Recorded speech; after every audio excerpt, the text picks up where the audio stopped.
João capítulo de número 17, queremos falar sobre algo que é muito importante, que abandonou a igreja faz muito tempo e creio que Deus vai restaurar nas nossas vidas através da sua palavra. Capítulo 17, aqui, versículo de número 8. Podemos começar do versículo de número 6. Manifestei o teu nome aos homens que me deste do mundo. Eram teus e os deste a mim, e eles guardaram a tua. Agora sabem que tudo que me deste provém de ti, pois lhes dei as palavras que tu me deste, e eles as receberam. Verdadeiramente conheceram que saí de ti, e creram que me enviaste. Eu rogo por eles, não rogo pelo mundo, mas por aqueles que me deste, pois são teus. Tudo que tenho é teu, e tudo que tens é meu. E neles sou glorificado. Já não permanecerei no mundo por muito tempo, mas eles estão no mundo, e eu vou para junto de ti, Pai. Pai Santo, guarda-os em teu nome, o nome que me deste, para que sejam uns, assim como nós somos, assim como nós. Estando eu com eles no mundo, guardei-os no nome que me deste. Nenhum deles se perdeu, senão o filho da perdição, para que se cumprisse a Escritura. Agora, eu vou junto de ti, e isto digo enquanto estou no mundo, para que tenham em si a medida completa da minha alegria. Dê-lhes a tua palavra, e o mundo os odiou, pois não são do mundo. Não peço que os tire do mundo, mas que os guarde do mal. Eles não são do mundo, como eu do mundo não sou. Santifica-os na verdade. A tua palavra é a verdade. Assim como tu me enviaste ao mundo, também eu os enviei ao mundo. Por eles me santifico a mim mesmo, para que eles também sejam santificados na verdade. Eu não rogo somente por estes, mas também por aqueles que pela tua palavra hão de crer em mim, para que todos sejam um, como tu, ó Pai, o és em mim, e eu em ti. Que eles também sejam um em nós, para que o mundo creia que me envie.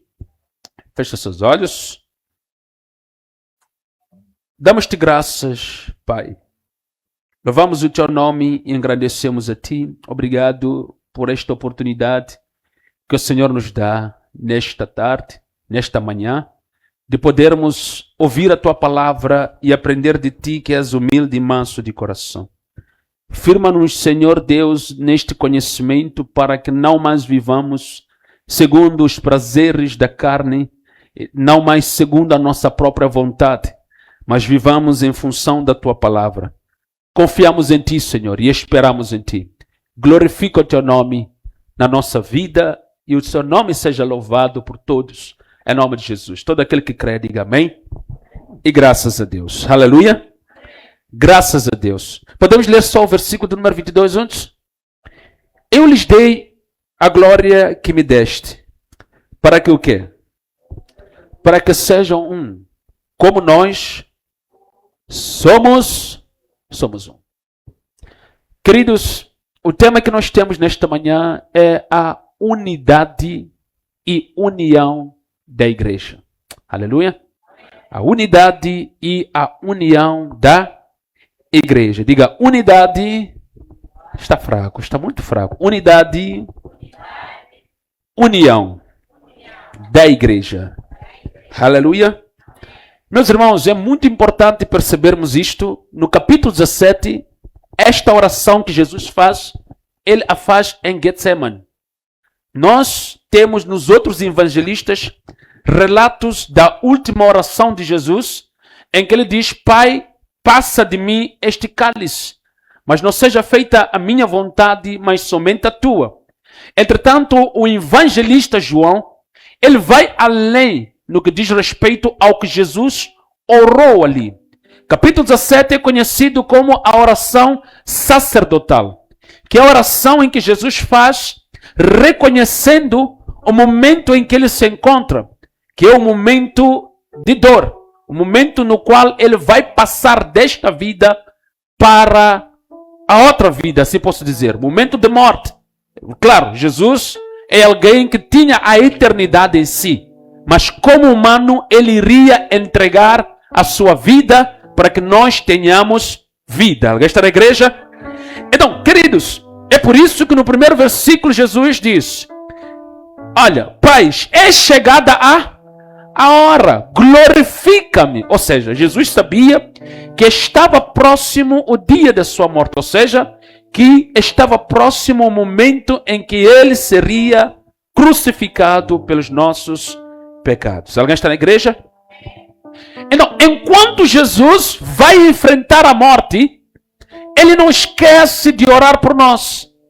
Enquanto Jesus sabe que a morte está prestes a chegar para ele, a vergonha está prestes a chegar para ele, em que todas as pessoas iriam cuspir, iriam zombar dele, Jesus não se esqueceu de orar até por essas pessoas. Porque as pessoas que cuspiram nele, algumas delas se converteram com o tempo. Porque o evangelho foi pregado a essas pessoas e elas entregaram a sua vida a Jesus. Porque aquilo que o homem não compreendeu enquanto Jesus era crucificado, ele foi entendendo quando o Espírito Santo desceu. Alguém está aqui? Então, podemos entender que todas as pessoas que estavam a participar no ato de zombaria de Jesus, algumas do seu coração reconheceu que este aqui verdadeiramente é o Filho. Aleluia na igreja. Vê alguém hoje? Crucificando, insultando, fazendo 1 milhão de coisas, mas esses homens, no fim, alguns entenderam. E temos a Bíblia a testificar esse evento.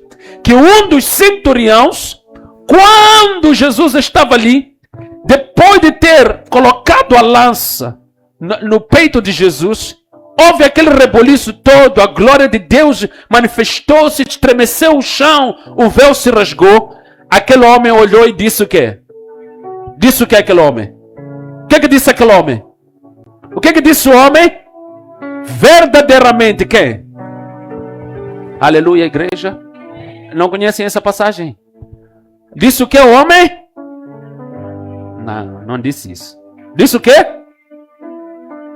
Não disse isso. É que eu não estou a ouvir. É por isso que estou a dizer que não disse isso. Quando vocês falarem em voz alta, eu ouvirei te confirmar. Vamos lá. O que ele disse? Não, ainda não confirmo. O que ele disse mesmo? Aleluia, na igreja. Verdadeiramente este é o Filho de Deus.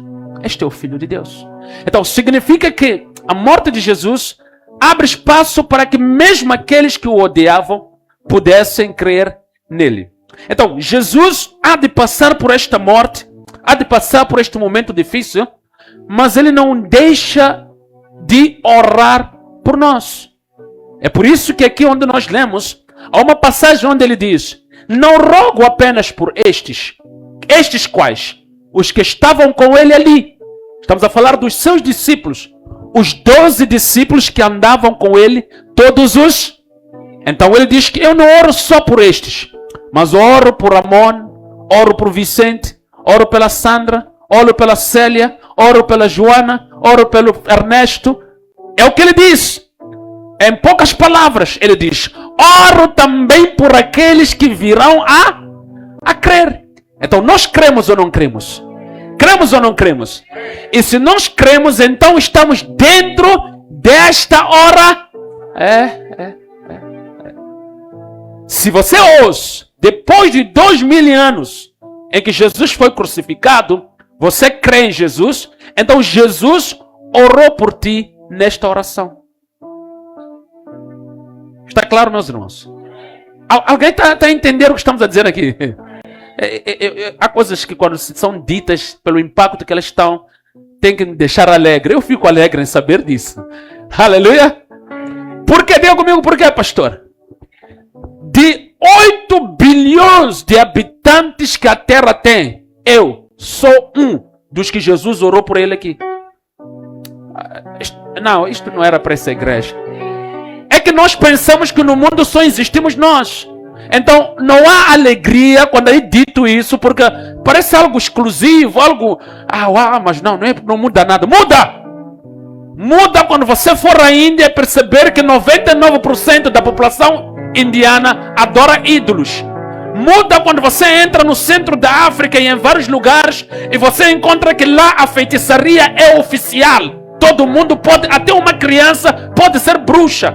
Adoram a mortos. Muda quando você vai aqui mesmo dentro do nosso país, no sul, não sei onde, ainda encontra pessoas a adorarem mortos. Muda! Pelo fato de que você é alguém que um dia abriu a sua boca e confessou e disse: Jesus, eu creio em ti! Quantas pessoas vivem em Moçambique, Mana Celeste? 32 milhões de habitantes. E você diz que não, o que Jesus orou aqui não muda nada. Quem te garante que você não seria um dos incrédulos aqui em Moçambique? Quem te garante que você não seria um dos ateus daqui de Moçambique? Mas o fato de você crer tem que comprovar para ti mesmo que é um privilégio você ter feito parte desta oração. Aleluia! Aleluia! Você podia não ser você hoje sentado nessa cadeira. Podia ser outra pessoa. E essa pessoa teria feito parte desta oração. Mas graças a Deus, é você que está aí. E a Bíblia está a dizer: Jesus orou por ti.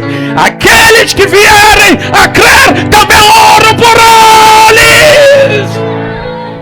Aleluia! Alguém está compreendendo a mensagem de Deus? Oh, meu Deus, que maravilha. Isto é tão bom. Isto é tão bom. Obrigado, Jesus. Não, queridos, Jesus orou. Disse: não só por estes, mas por aqueles que hão de crer em mim. Mas há uma coisa que Jesus fala aqui. Nós dissemos que o tema a abordar nesta manhã é simples. A unidade e o quê? Obrigado, querido. Vamos lá, todos juntos. É o quê? E o quê? Unidade e união. O que é unidade, pastor? Unidade significa que nós, como um grupo de pessoas, fazemos as coisas de forma igual. Isto é unidade. Ou seja, quando eu chego num bairro e este bairro as pessoas vivem em unidade, significa que elas têm tudo em comum. Essas pessoas têm tudo em comum. Não há, por exemplo, numa escola. Nós podemos dizer que uma escola vive em unidade. É bem verdade que um aluno pode trazer o seu lanche, pode trazer o quê? As sapatilhas da sua cor. Mas a escola já tem um princípio de unidade. Quando ele diz que todos os alunos devem vestir o quê? Isso é um princípio de unidade. Em que todas as pessoas são capazes de ser vistas da mesma forma. Você quando olha para o aluno de Ntsiveni, você já diz: que ele estuda na escola secundária de Ntsiveni. Não tem como você duvidar por quê? Porque ele tem uniforme de onde?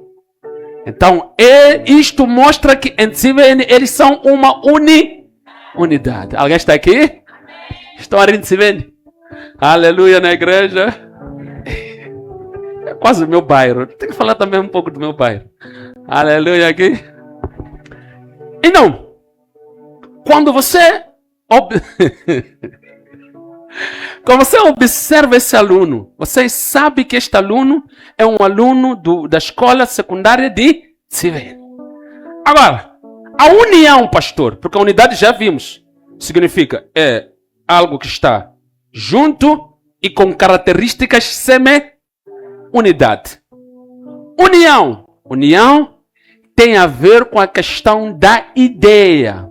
Ou seja, Se eu chegar aqui, ainda que a gente não vista a mesma roupa, não faça nada. Se eu disser, meus irmãos, nós todos amanhã vamos garantir que chegamos aqui às 6, e ao chegar às 6, cada um pega a vassoura, a vara ali, eu pego a enxada, mexo ali, ou você pega, e todos nós chegamos àquela hora e cada um faz aquilo que é a tarefa que cada um foi incumbido. Isso representa a nossa união. Uau! Oh, meu Deus! Como gosto dessa igreja aqui. Aleluia! Então, a união significa viver sob perspectiva de uma ideia estabelecida. Que nos deixa, por exemplo, podemos dizer nós que somos unidos porque nós vivemos sobre um pensamento único, que é que Cristo é o nosso Salvador. Então isso nos une. Somos unidos sob o ponto de vista de uma ideia específica que nós temos. A nossa salvação por meio do nosso Senhor Jesus. Agora, quando é que nós vamos ser unidade? Quando nós vivermos, ou ficar claro e estabelecido na nossa forma de viver, que aquilo que nós todos cremos, realmente é o que nós cremos. A nossa forma de viver vai identificar isso. E as pessoas quando olharem vão dizer, uau, ei, aqueles ali, são cristãos. Então, isso é unidade. O que está visível aos outros. União, o que mostra que nós estamos em concordância naquilo que nós fazemos. Alguém está na igreja? E não, meus irmãos, o que nós queremos dizer aqui? No capítulo 17, Jesus faz uma oração sobre esses pontos. Ele diz que, vamos lá juntos aqui. Aqui no versículo de número... Aqui no versículo de número... Vamos lá, versículo de número 21. Diz que para que todos sejam o quê? Sejam um. Para que todos sejam um. Como tu, ó Pai, o és em mim. E eu em ti. Que eles também sejam um em nós. Para que o mundo creia que tu me enviaste. O que é isto?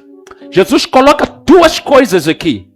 Este crer, este ser um no Pai, Jesus apresenta sobre duas perspectivas.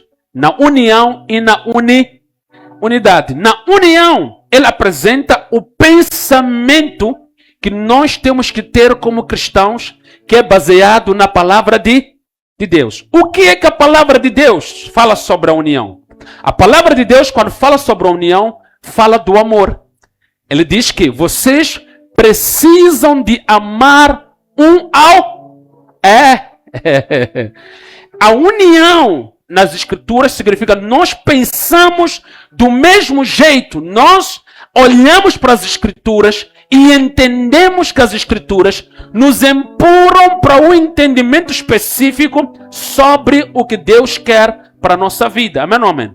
Então, não há de acontecer que há de vir um irmão, por exemplo, que sabe que temos que viver em amor e começar a odiar outro irmão. Então significa que este irmão não está em união conosco. Por quê? Porque nós entendemos que Jesus quer que a gente viva em amor.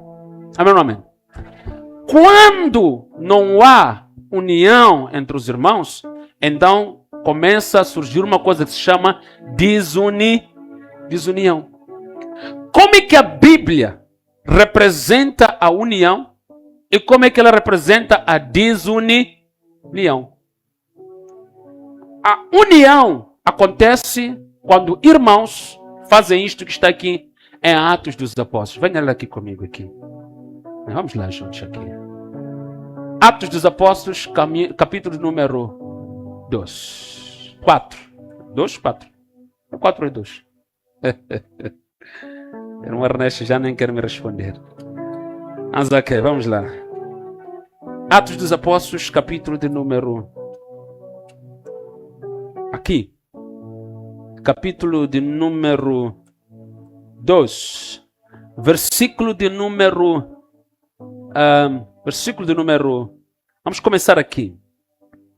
42. 42. O que diz 42? E perseveravam na doutrina dos... no quê? Na comunhão, no quê? E nas orações. O que havia em cada alma? Uhum. O que aconteceu no versículo do número 44?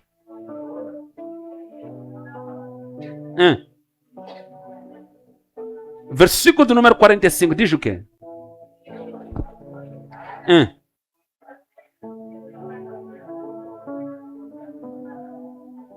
O que eles faziam no versículo 46? Perseveravam unânimes quando? E faziam o quê? Faziam o quê? Com o quê? E veja só o versículo 47, o resultado disso.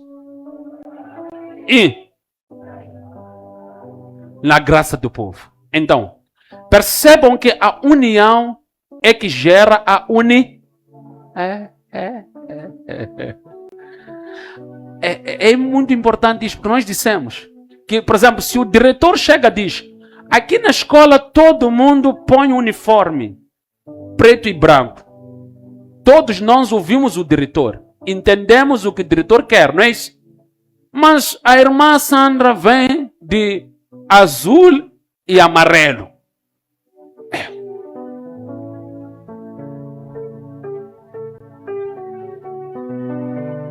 A ideia passada pelo diretor, quando acatada, ela demonstra que nós vivemos em união. E os que estão fora, quando olham para nós, percebem a nossa unidade. Ou seja, unidade é o que significa uma partícula única e indivisível. Aleluia! É por isso que você encontra comunidade, não sei, significa que tudo que eles têm é comum, é indivisível, é uma única coisa só. Eu tenho um pão, o pão está aqui, eu quero dar a todo mundo. Então, o pão, aquele pão é comum, é uno. Então, é indivisível. Logo, quando se percebe que aqueles são indivisíveis, é quando todos percebem a visão, a ideia e avançam juntos. Então aí entende-se que estes irmãos são unidos. Por quê? Porque eles têm tudo em comum. Amém? Então, a união vai gerar, ou seja, a comunhão vai gerar a união. Alguém está entendendo isso? Então, observem aqui. Diz que perseveravam na doutrina dos apóstolos. Os apóstolos ensinavam o quê? Os apóstolos chegavam e ensinavam o quê? A doutrina, não é? Está alguém na igreja? E a igreja ouvia a doutrina. Depois que a igreja ouvia a doutrina, cada um fazia o que queria. Era isso? Não. Ouviam a doutrina e aplicavam, não é? Aplicavam. E aqui estão a dizer que estes aqui tinham tudo em comum. Viviam em união. Viviam em comunhão. E todas as pessoas, quando olhassem para eles, percebiam que aqueles ali são uma única pessoa. Não há Amone, não há Vicente. Não. Quando o Amone fala, quando o Amone veste, quando o Amone... É o mesmo. Não vais encontrar nada em Amone que não vais encontrar no Vicente.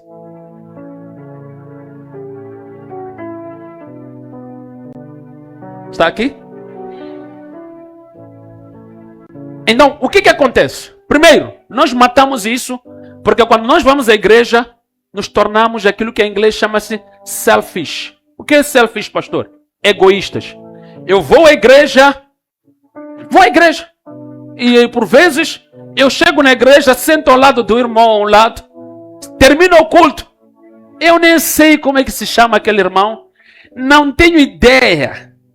E quando eu lhe encontrar um dia na rua, vou dizer a alguém que está comigo: conheço aquele irmão ali. Eu lhe vi um dia na igreja aquele. E reza comigo. reza contigo. Já como é que ele se chama? Ah, não sei. Mas é da igreja. No dia que eu te convidar, has de lhe ver. Aleluia. Aí matamos a união. Porque a união começa exatamente quando pessoas se conhecem. Esses crentes aqui eram muitos, mas eles se conheciam. É por isso que diz que cada um conhecia as necessidades do... Tem uma irmã que está ao lado de ti. Você sabe se ela jantou ontem ou não?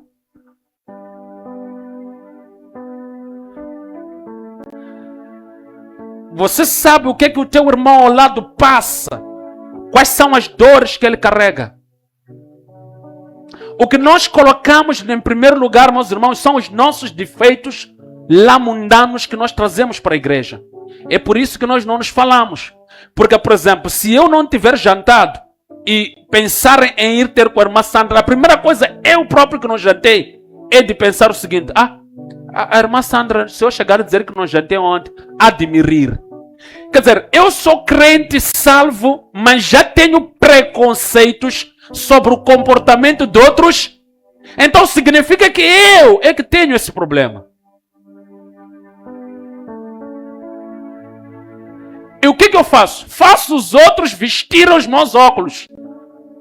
E depois eu digo: não, eu não posso dizer ao irmão Amônio que dormiu ontem para jantar, porque o que é que ele vai pensar de mim? A questão é, se o irmão Amônio viesse te dizer que não jantou, o que é que você pensaria dele? Aí está, entendeu agora, né? Então, a forma como você está a pensar dele é como você pensaria se ele viesse ter contigo. Desapareceu o amém da igreja. É isso que matou ou que mata a união na igreja. Porque nós já nos colocamos rótulos entre nós. Aquela irmã ali ter com ela, nada, não dá. Divisão, começa aí mesmo. E depois o que vai surgir? Grupinhos. Eu sou do grupo daqueles, eu sou do grupo daqueles, eu sou do grupo daqueles. E no fim do dia, a igreja está dividida. O que devia estar unido está dividido. Aqui na igreja devíamos nos conhecer. No mínimo devíamos até conhecer a casa de um do outro aqui. Acabou, amém, né? Mas é verdade. Este é um princípio básico. Mas nós vivemos como se tratasse-se de uma empresa onde a gente chega, bate o ponto, né? Se diz que é bater o ponto, assinar a folha, terminar, cada um vai para sua casa. Não temos tempo, às vezes, por causa do trabalho, para visitarmos. É justo. Mas quando nós nos encontramos aqui, quando nós saímos dali, o que é que nós fazemos junto aos nossos irmãos? O que eu faço? Será que se eu sou homem, a primeira coisa que faço ao terminar o culto é pegar a minha carteira, pegar a minha Bíblia e vou-me embora? Não consigo parar um minuto para saudar 2, 3, 4 irmãos e saber como é que eles estão. Como é que eles passaram a semana? Como é que vai a saúde deles? Você pode descobrir que o irmão teu não tem nem dinheiro de chapa no fim do culto. Há irmãos que terminam o culto, vão a pé, porque ninguém lhe saudou no fim do culto.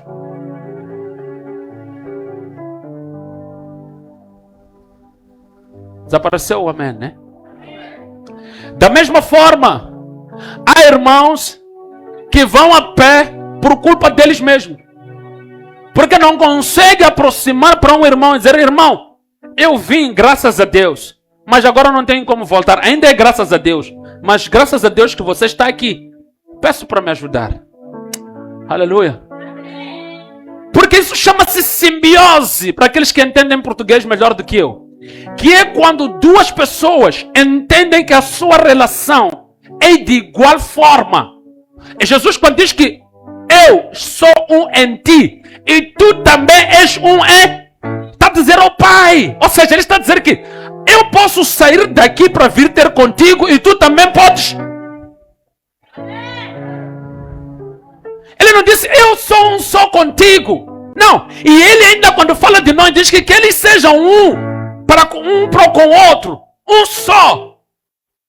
Que não hajam barreiras e limitações para um entender as necessidades do outro e o outro entender as necessidades de um. Que não hajam barreiras para eu entrar na tua vida. Ah, não, queres entrar na minha vida? Você é fofoqueiro. Não sou fofoqueiro, sou teu irmão. É por isso que eu disse, se nós continuarmos a ser mundanos dentro da igreja, vamos trazer pensamentos mundanos na igreja.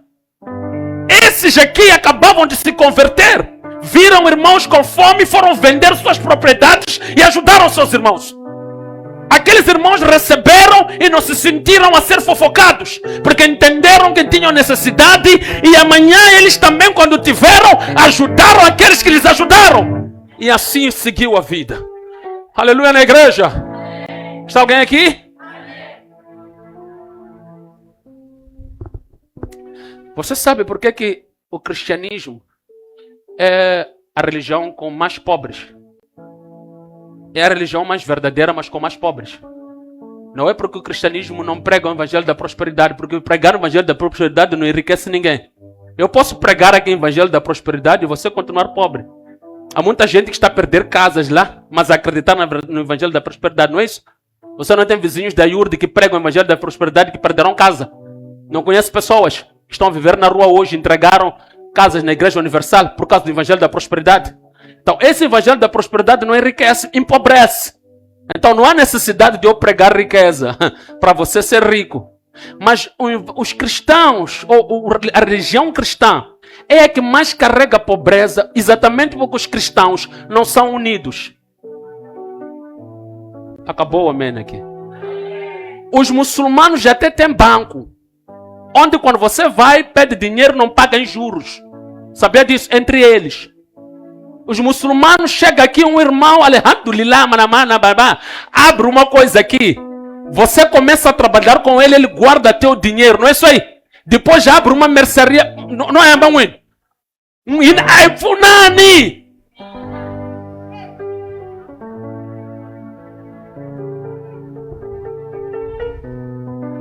Estão a rir meu árabe. Aleluia. Deixa-me lá, eu.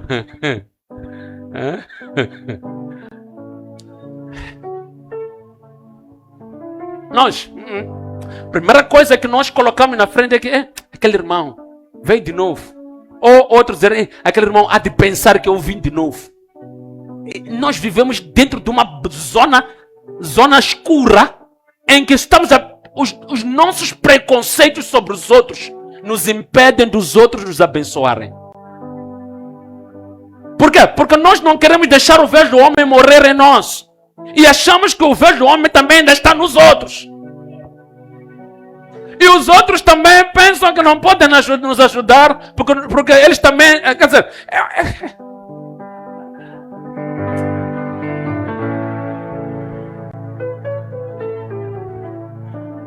Já estou zoando eles. Aleluia. Isso não é cristianismo. Você leu o que lemos aqui? Leu o que lemos em Atos? Você leu o que lemos em Atos? Veja só aqui, irmã Sandra, é importante isto aqui. Veja só o que diz versículo 45. Veja só o que diz versículo 45. Para você entender a união. E essa união gerou a porque quando eu vendia as minhas coisas e repartia com meu irmão, esse irmão que ontem lhe viam como esfomeado, também já é alguém que come. Então isso gera o que? A que olha para nós e diz, aquele ali, comeu. A unidade. Já não é? Aquele comeu, aquele está com fome, aquele jantou, aquele não jantou. Já não identificas ninguém. É aquilo que falamos sobre o uniforme. Já não sabe se aquele é filho de rico, se aquele é filho de pobre, se aquele é um coisinho que é preto branco. Understand? Quase understanding na igreja. Quando o filho do rico chega, Ele pode descer no Range Rover dele lá fora. Não tem problema. Se deixaram com o motor, não tem problema. Mas basta uma Range Rover a terreno da escola. Uniforme. Aleluia! Alguém está na igreja?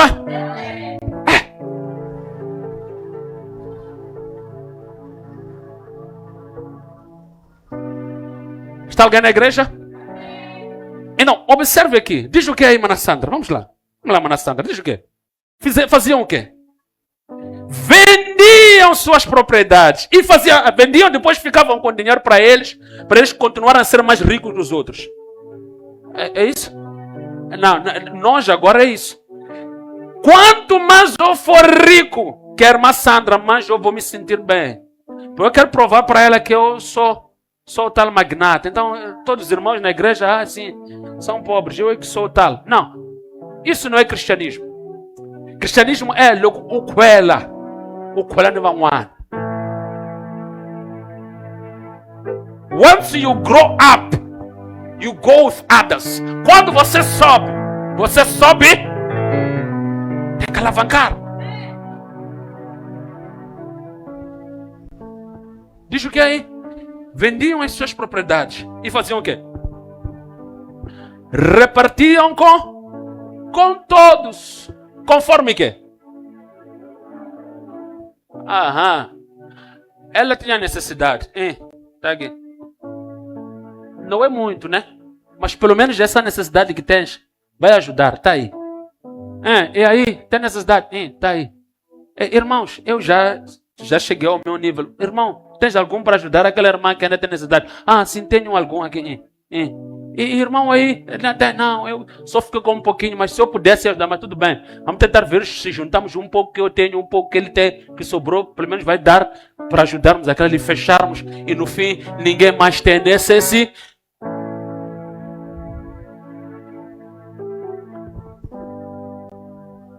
This is church. Isso é igreja. Ali ele. Nada. Siga, famemnengue. A igreja anga mala chapa, como que tam nega mala chapa. Amuk. Aleluia.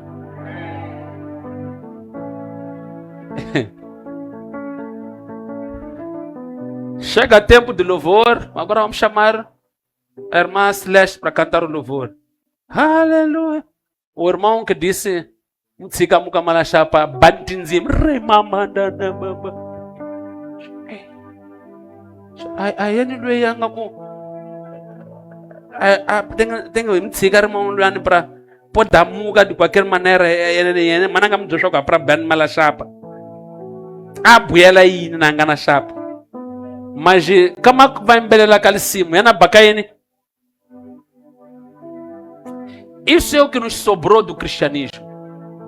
Um cristianismo falso e vazio. Hipócrita.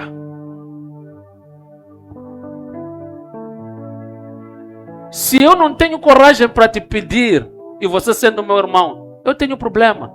Se você não tem coragem para me ajudar, sendo meu irmão, também tem problema. Porque o problema não é só para aquele que não ajudou. O problema também é para aquele que não pede ajuda. Tem preconceito. Tem que se curar de preconceito.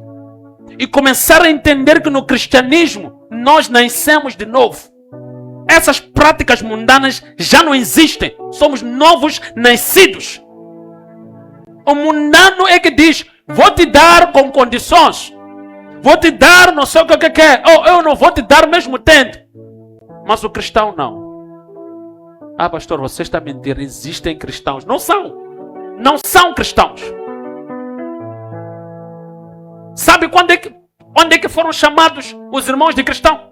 Porque viviam como Jesus. Acabou. E te pergunto, você vai me dizer alguma pessoa que pensa assim, que age assim, age como Jesus agia? Acabou. O que Jesus faria? Tendo posses, o que Jesus faria? Tendo necessidade, o que Jesus faria? Não pediria aos irmãos? Tendo ele posses, o que Jesus faria? Não ajudaria os irmãos? Então vice-versa. Me dizer que você é cristão com esse pensamento é algo não lógico. Há um problema. Tem que nascer de novo. Porque está aqui, não sou eu, está aqui. Os primeiros cristãos estão aqui a nos dar uma chapada. Estão aqui. Estão aqui ou não estão?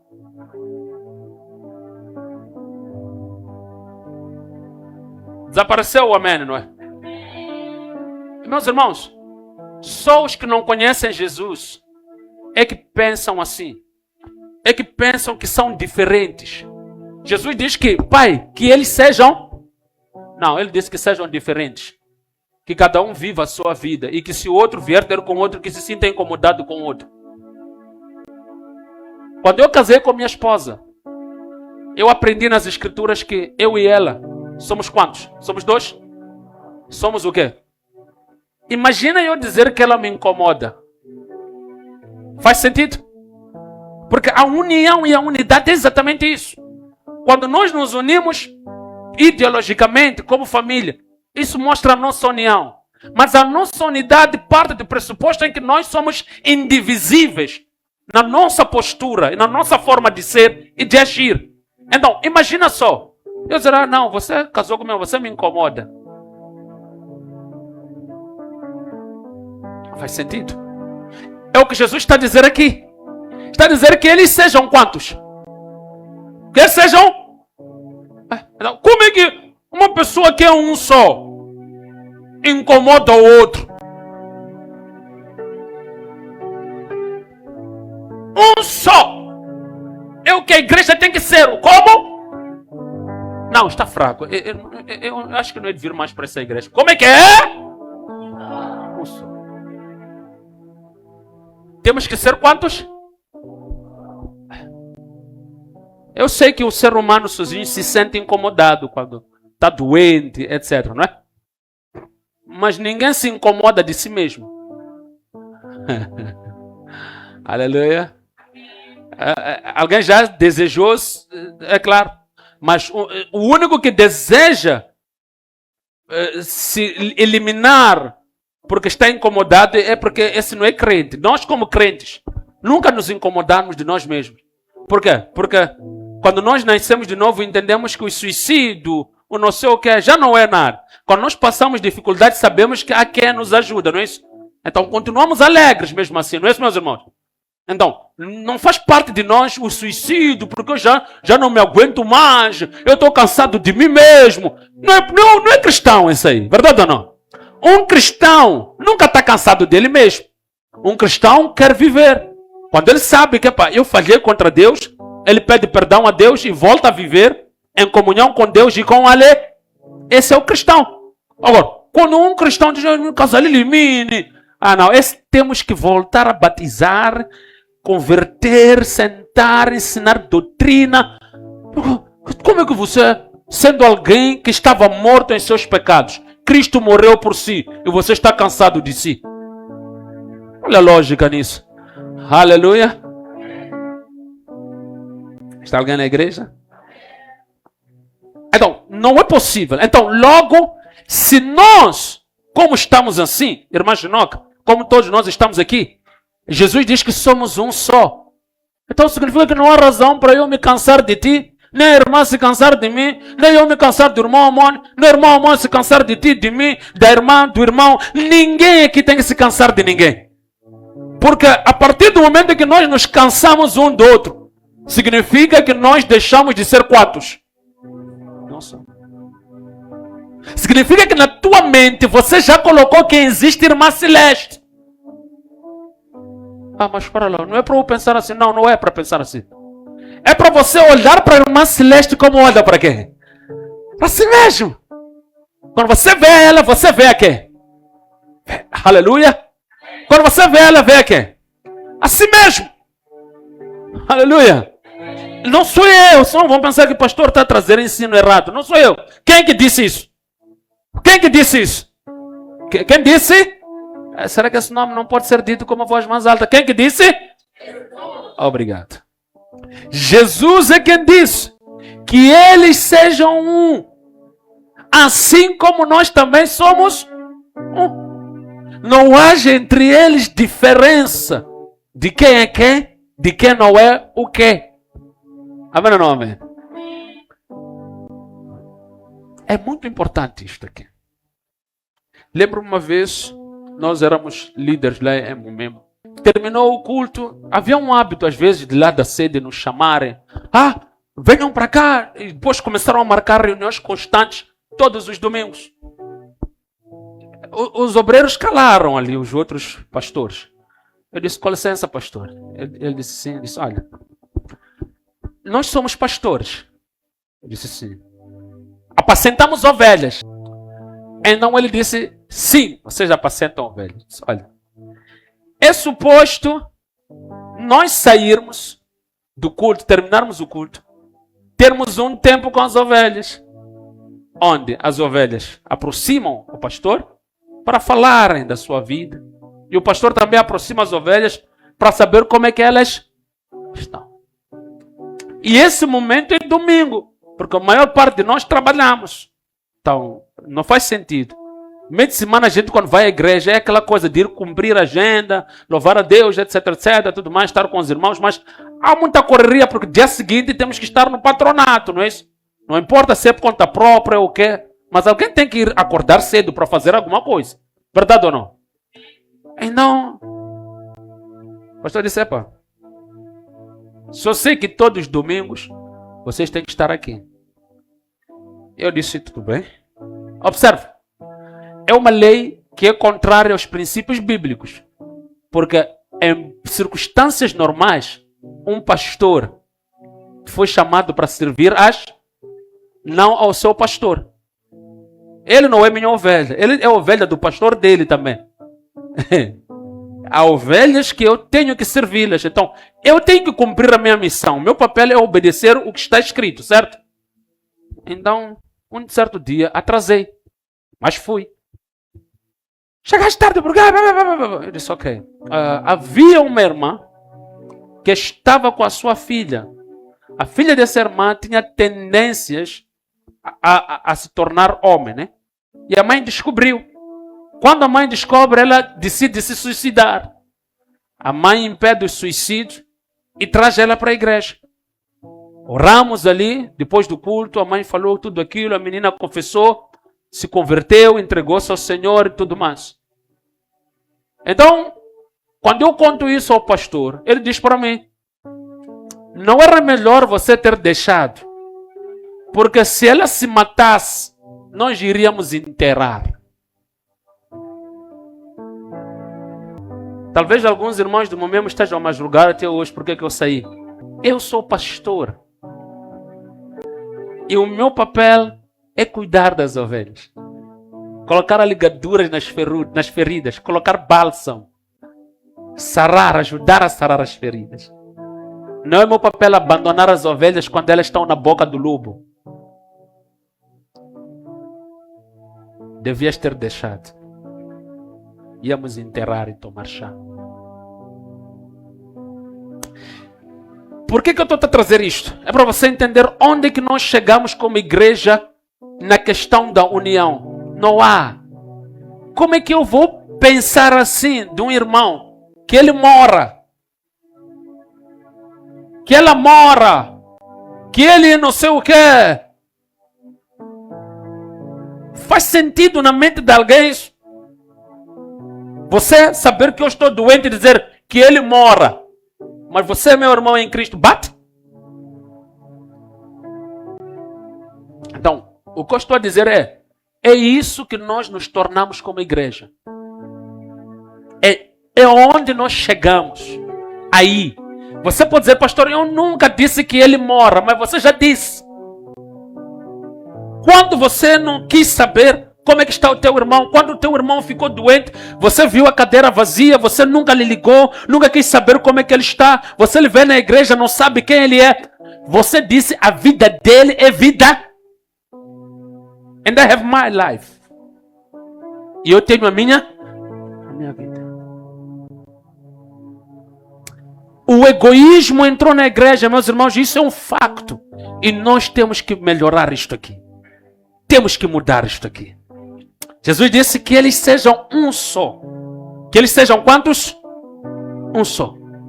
Jesus diz que amai-vos uns aos outros. Porque se vocês amarem uns aos outros, o mundo há de ver o quê? Que o Pai me enviou.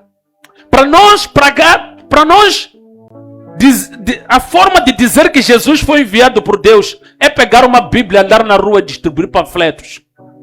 Irmão, Jesus te ama, foi enviado por Deus. Jesus te ama, mas quando nós nos reunimos, estamos cheios de ódio. Um com o outro, não nos falamos. Nem nos conhecemos, mas queremos dizer às pessoas que estão lá fora que Jesus foi enviado por Deus. Aonde? Foi enviado aonde? Você nem conhece teu irmão que está aqui? Você nem fala com teu irmão que está aqui? Você nem tem amizade com teu irmão que está aqui? Você nem quer saber do teu irmão que está aqui? Mas tem panfleto e tem Bíblia na rua a dizer que está a evangelizar. Está a evangelizar o quê?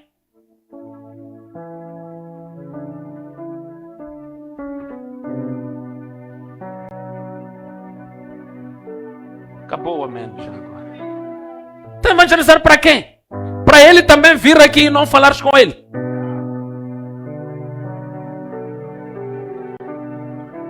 Você está a agregar no grupo mais um desconhecido. Aleluia. Alguém já está a começar a olhar para alguém que está lá e está a dizer: qual é o teu número mesmo? Aleluia.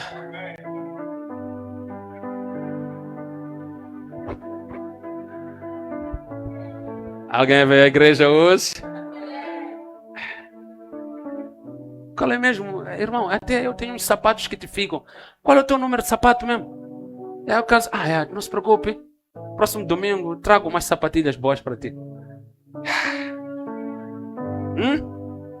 Seria bom, né?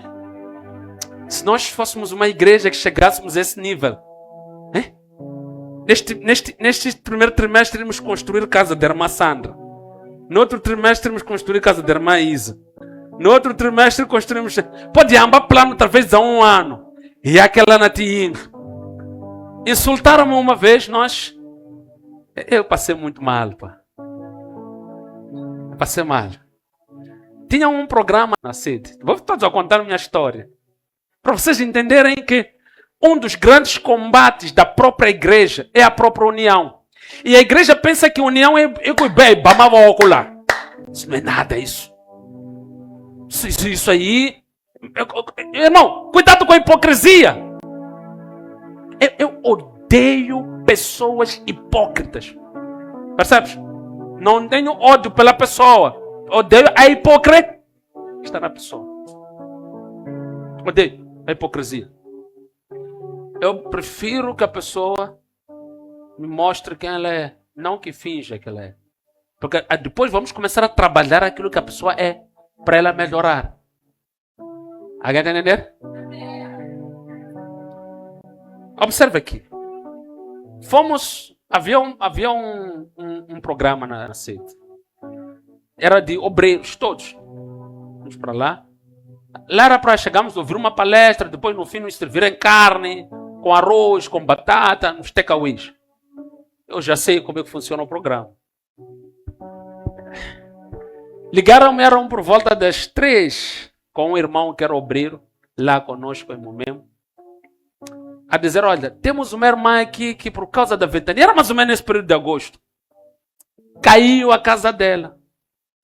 Caiu a casa. Já como é que fica? Disseram: não, vamos levar a eles. Já havia ensino ali sobre ajudar. A verdade, os irmãos já estavam a começar a catar, já se ajudavam entre eles. De tal sorte que nós construímos a dependência com blocos que crentes trouxeram na igreja. Começava o culto, quando terminava o culto, você saía, apanhava blocos que crentes, cada um só chegava, deixava, entrava no culto. You understand what is union? Aconteceu isso aí. Cada um trazia o que tinha. Um ferrinho, até ferro. Além de pegar um ferro que chega daqui, assim, diziam: traz ferro. Você deixava. Serviu ali para fazer pilares. Há pilares que pusemos ferro, amarramos, pusemos ferro, até chegar o pilar. Aleluia. Mas isso é o quê? É fruto da união. E as pessoas viram a nossa união, viram a nossa unidade. Viram que aquela igreja só não tem, mas tem amor, tem união. Então, chamaram-me. 3 horas ligaram. O que eu fiz logo de manhã? Acordei, só para não passar o tempo. A primeira coisa que eu fiz foi não ir à baixa. Preparei-me, entrei no carro, fui direto para lá onde caiu a casa. Quando eles estão lá se alegrar, tocar baterias, não sei o que. Seminário vamos encontrar outro dia. Chegamos no terreno, vimos a casa está caída, as coisas da irmã estão ali fora, ela tinha um bebê recém-nascido e vivia com a mãe um pouco já idosa. O que é que vamos fazer aqui? Tudo bem. Mobilizei os irmãos. Havia um irmão que era mestre. Eu disse, mano, você fica responsável por essa obra.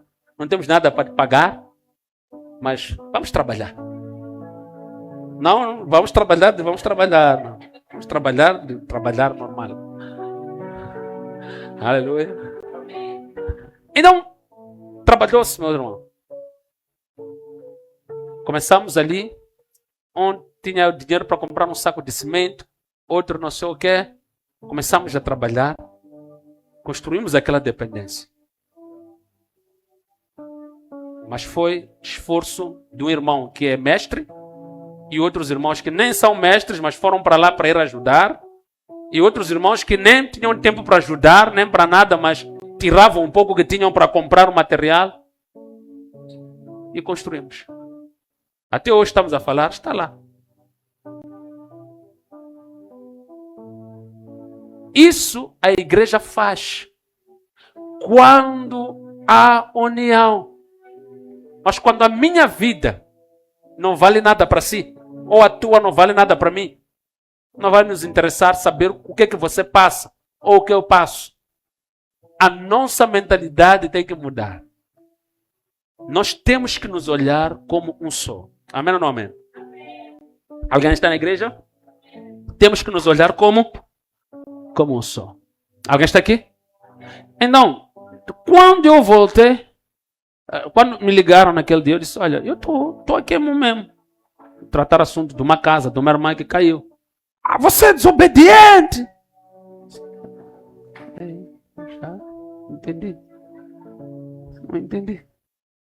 Mais uma vez, toda vez que você tem um líder que te manda submeter a algo que está fora da palavra, não importa se sou eu mesmo, você tem o direito e a liberdade, segundo as Escrituras, de desobedecer. Não só as Escrituras, mas a própria Constituição da República diz que toda ordenança e toda lei sem princípio é justo que você desobedeça. Ainda que seja o próprio presidente da República a dizer. A Constituição da República te dá esse direito. Mas se o teu líder te manda ou te instrui uma coisa que é bíblica, que é certa, e você desobedece, o problema já é consigo.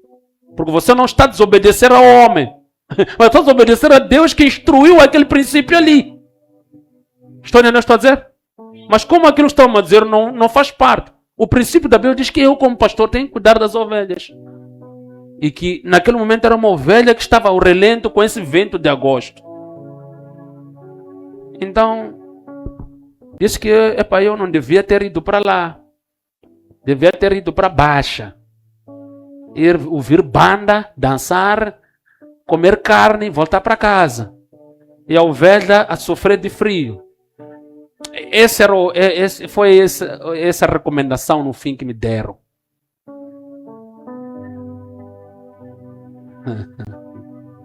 Aleluia. Irmãos, pastor, estás a me contar isso por quê? Estou a contar isso para você perceber que estamos a viver tempos difíceis, tempos trabalhosos, em que o egoísmo tomou lugar no meio de nós. Eu, como pastor, podia chegar aqui e me importar com o vosso dinheiro. Há pessoas que estão mais interessadas com o vosso dinheiro do que com vossas almas. E às vezes, sem a gente se aperceber, a gente aplaude essas pessoas, mas não entende que essas pessoas não querem nem saber como é que eu vivo, como é que eu estou, como é que eu não estou. estão interessadas em tirar tudo que nós temos. O egoísmo está assim, meus irmãos, nos tempos atuais. Amém ou não amém? Entre nós, não queremos saber um do outro. Os pastores não querem saber de nós. Está uma confusão. Mas Jesus disse, devemos ser um só. Aleluia. Alguém sai daqui com consciência de ser um só com seus irmãos? Alguém sai daqui com consciência de ser um só com seus irmãos? Aleluia.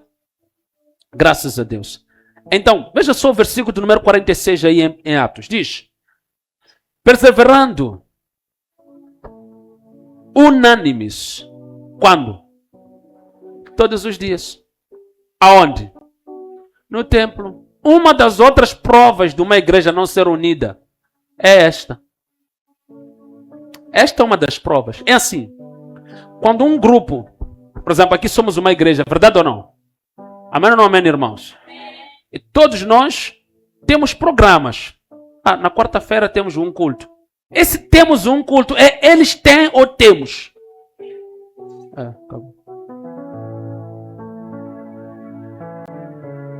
Acabou o amém, né? Sexta-feira, eles têm ou nós temos? Domingo eles têm ou nós temos? Então, a união começa aí mesmo. Quando você entende que é um elemento ou um sujeito, né? Está dentro daquele programa. Quando você se coliga, se junta e sente-se como membro daquele programa. Por exemplo, aqui em casa temos casamento da mana Sandra. Não é isso, mana Sandra? Não. Se temos casamento da mana Sandra, somos todos nós que vamos casar? Mas o casamento é de quê? Não. O casamento é de quê? É isso. Amchatulo, uai na vaca coça. Achou? Então, todos os coças estão ali. Um entrega refresco, outro não tem nada para dar, mas está ali na reunião, vai dar ideia. Logo banho Maria, eu vou pegar lá. Logo eu bimbalona lá. Eu vou chegar às 5, não se preocupe, hein? Sou eu que vou esticar a lona dele. Não tem nada, mas ele quer dar o seu contributo. Porque ele entende que é parte daquele programa de casamento. Não, eu não, tenho minhas coisas que vão eles ao culto. O culto não é uma pessoa só que faz culto, claro. Eu posso fazer o culto em casa sozinho, nem seria necessário virmos aqui. Eu podia fazer, se fosse para eu fazer sozinho.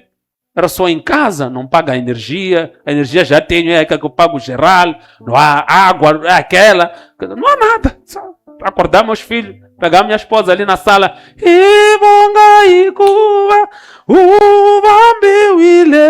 Não falta malamala, podemos cantar todo malamala. Verdade ou não? E graças a Deus eu sei tocar guitarra também. Pego na guitarra ali, se Deus quiser, nessa altura eu tenho piano também, monto ali na sala. Acabou. Instrumentos sabemos tocar. Bateria, tudo. Oxai lá. Na sala mesmo.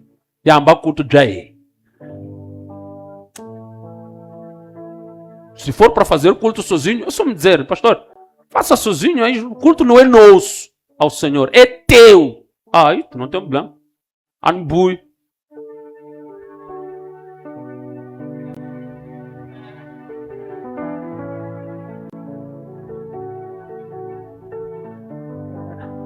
Desapareceu o amém da igreja?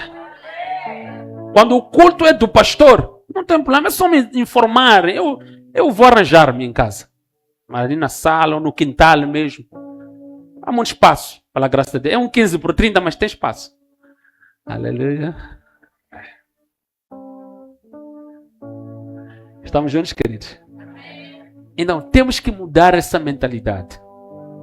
Quando Jesus fala da união, veja só o que ele diz. Perseveravam unânimes no quê? Aonde? E fazendo o quê? Aonde? E comiam juntos com? E o quê? Então, quando você vem para os versículos anteriores, diz que é oração. Onde é que vem a oração aí? Aí no versículo de 42 diz que perseverando o quê? Dos apóstolos. O quê? Na comunhão no quê? E no quê? Faziam tudo juntos. Não havia eles. Quando você vê obreiros aqui a subir, não é porque eles são diferentes de ti. Não é porque eles são um grupo extra. Não. São pessoas que, dentro da nossa organização, como grupo em geral, entendemos que, olha, esses aqui podem estar a nos ajudar a louvar. Assim como o irmão também pode ajudar em outras coisas. Porque o nosso objetivo, todos nós, é fazer com que o objetivo principal, que é prestar culto a Deus, possa acontecer.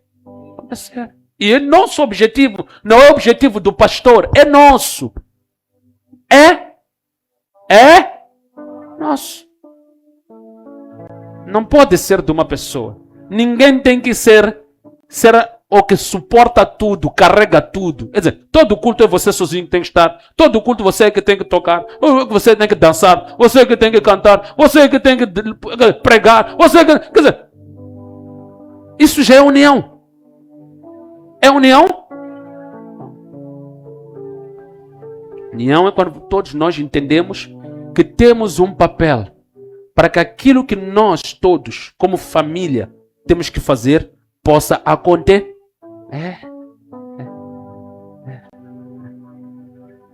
Meu pai, quando há casamentos lá em casa, ele não senta. Não, você é pai da noiva? Não quero saber. Meu pai levanta, ele vai, levanta, ajuda ali, puxa ali.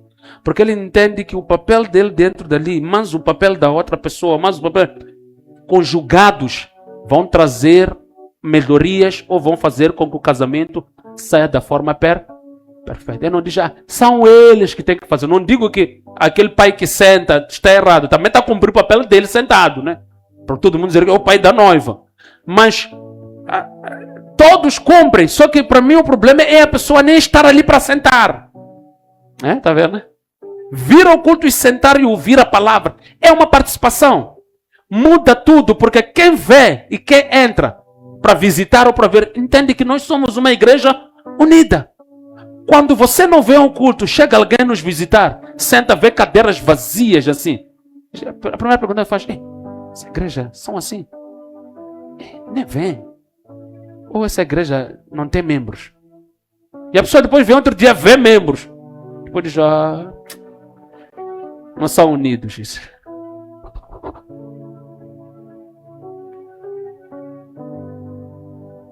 Pessoas quando são unidas caminham juntas. Não é isso, meus irmãos?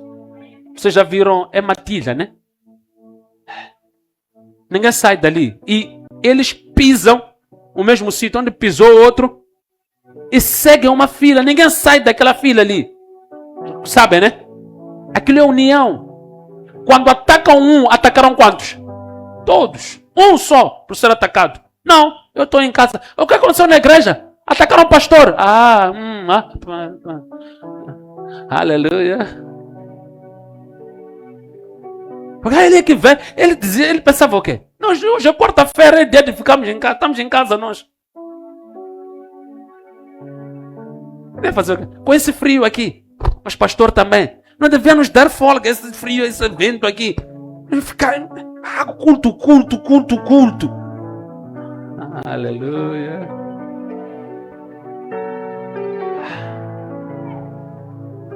Acabou o amém, né? Alguém vai dizer, pastor, que tipo de pregação, que tipo de culto é este? Este aqui é um culto ou uma pregação de consciencialização.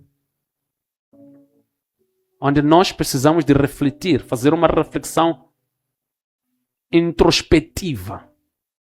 Pensarmos em nós mesmos e corrigirmos a nós mesmos. Porque um ser humano que se preza precisa de ter valores. Eu acho que não é valoroso para alguém que sabe que tem um papel como cristão. Porque vir à igreja não é uma missão que você está a cumprir para agradar o pastor. É uma missão que você cumpre porque você é cristão. Não sei se estou entendendo. Não, pastor, eu venho porque... Pastor, se não me ver... Não, irmão, se for isso, é melhor nem vir. Vem porque você é cristão. E o papel de um cristão é congregar. Está aqui. Viviam na comunhão, no templo, perseverando, orando de casa em casa. Não está aí? Está aí na tua Bíblia ou não está? E te digo mais, meu irmão, quero concluir. Esses cristãos que você está a ouvir que aconteceu isto aqui, sabe, faziam isso o que é como? A serem esses aqui. Só de serem encontrados a orar em grupo, eram mortos, esses. Mas a Bíblia diz que eles faziam mesmo assim.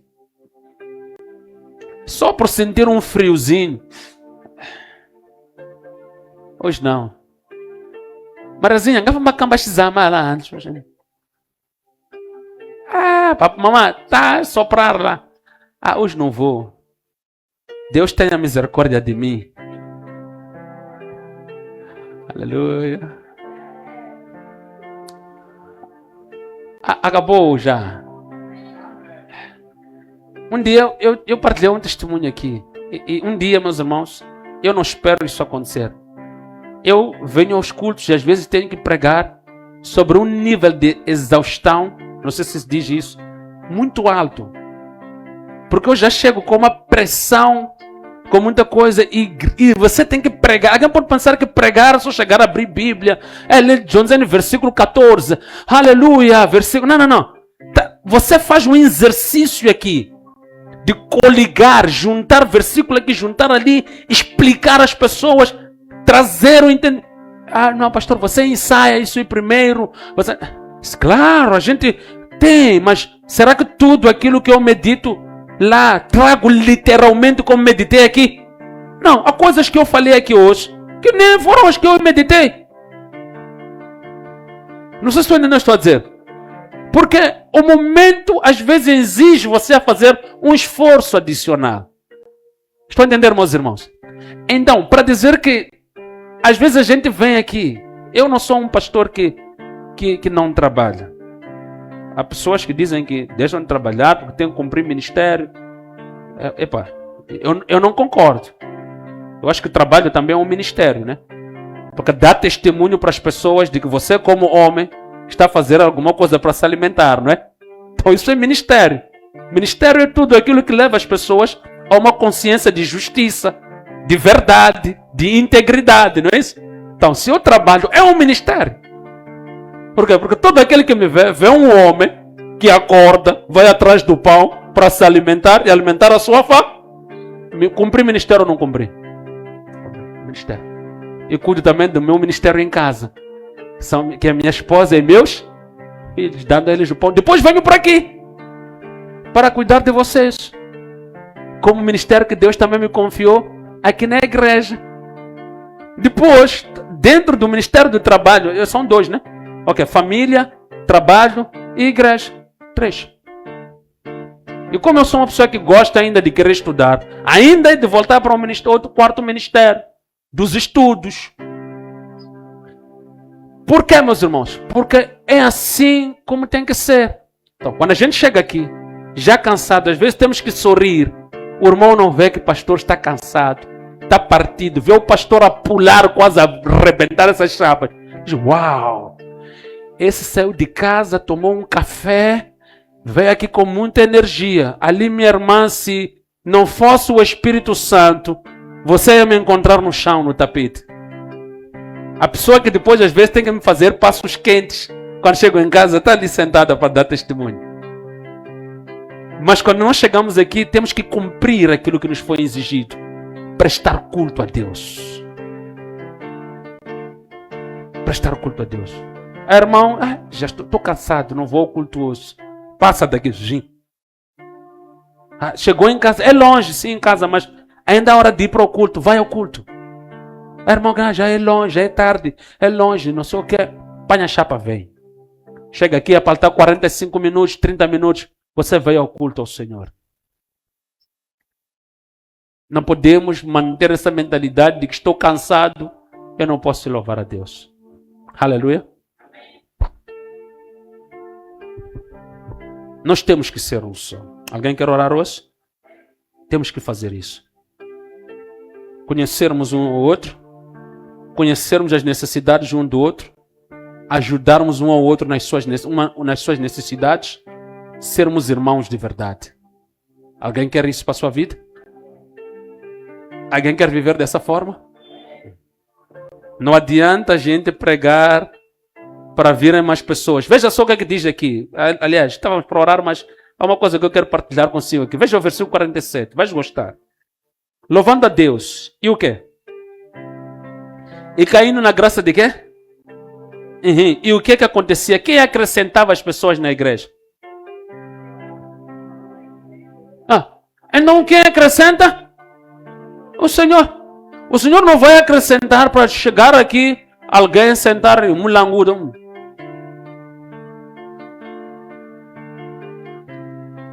A pessoa... Você? A pessoa? Aleluia. O Senhor vai acrescentar assim? Mas, se nós, a pessoa chegou, oh, irmã, a paz, oh, tudo bem, sentou o protocolo depois ali, tá. Eu lembro-me de uma irmã que um dia deu testemunho e disse, ela foi para uma igreja, permaneceu nessa igreja até os dias de hoje, é claro, é uma igreja também bíblica, louva a Deus, porque eu teria lhe dito, olha, irmã, não podias ficar só por causa do sorriso, né?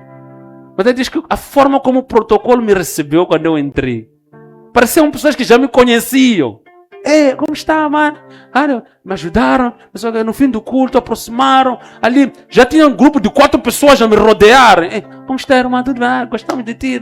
Uma bênção, não sei o quê. Gostamos da tua presença aqui, nos visita. Não sei o quê. Diz que ela disse naquele dia que vinha visitar. Mas quando foi para casa, lembrou-se de como foi tratada. E domingo seguinte já estava ali. E hoje já é obreira também. Está a entender, né? Então, o que é isso? É exatamente isso. E ela não só percebeu o comportamento das pessoas que lhe receberam, mas ela foi percebendo que a igreja era assim num todo. Os pais, as mães. Ela disse que é uma igreja mil maravilhas. Ou seja, alguém vai dizer que não, pastor, não existe. Existe. Pessoas é que constroem. Pessoas é que fazem isso. Pessoas é que pensam, pessoas é que agem dessa forma. Quando pessoas são unidas, elas fazem acontecer. Quando as pessoas não são unidas, elas deixam para os outros fazerem. Amém ou não amém? Alguém quer orar? Vais apoiar o teu irmão? Vais conhecer o teu irmão? Vais falar com ele? Com quantos números sais hoje? Com quantos nomes sais hoje? Aleluia. Vamos nos colocar de pé. Vamos falar com Deus. Deus. Queremos tomar a ceia na casa do Senhor. Quem toma a ceia, pastor? Toma a ceia todo irmão que crê em Jesus Cristo, que como único Senhor e Salvador. E este irmão anda em santidade. E em terceiro lugar, este irmão batizou nas águas. Pastor, por que é necessário o batismo? É obrigatório? Não. Mas nós, pela graça de Deus, entendemos que o batismo é a confirmação perante o público, uma vez que a ceia também é tomada em público. Ninguém toma ceia em casa. Alguém toma ceia em casa? Exceto se tiver alguma dificuldade, alguma situação que lhe impede de estar em congregação. Mas a ceia, a primeira ceia foi tomada perante todos os discípulos. Jesus e todos os discípulos. Significa que a ceia sempre foi pública. Foi em congregação.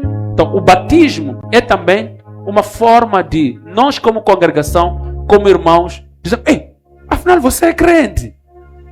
É verdade. Não, pastor, eu que venho nunca batizei, não sou crente. Mas quando você batiza, você está a dizer para todos nós que você realmente decidiu seguir a quem? A Jesus. Porque vir à igreja, todo mundo vem. A pessoa pode vir à igreja, mas nunca decidiu aceitar Jesus. Por isso Jesus diz que todo aquele que crer e o quê?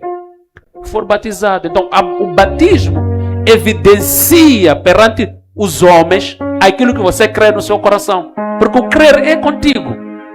Mas o batismo mostra a nós que você realmente determinou que crê. Então, por isso sentamos consigo à mesa, porque já nos confirmou que realmente você crê em Jesus. Está entendendo? Mas contudo não significa que você que ainda não batizou não é crente. Você é crente se você creu em Jesus de verdade. Amém ou amém? Então, vamos tomar a ceia enquanto o grupo de louvor nos ajuda com malamala. Yesu Sia Baninenze Kuvona Ko Lomo Mo Yeke Kuveni Urane Ili Yesuaga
o seu pão e o seu cálice, pois eu recebi do Senhor o que também vos ensinei, que o Senhor Jesus, na noite em que foi traído, tomou o pão, levantemos por favor o pão, e tendo dado graças, o partiu e disse: isto é o meu corpo, que é entregue por vós, fazei isto em memória de mim.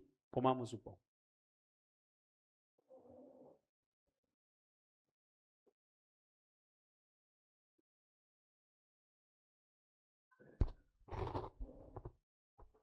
Semelhantemente, depois de cear, tomou o cálice, levante o cálice, dizendo: este cálice é a nova aliança no meu sangue. Fazei isto todas as vezes que beberdes em memória de mim. Tomemos o cálice.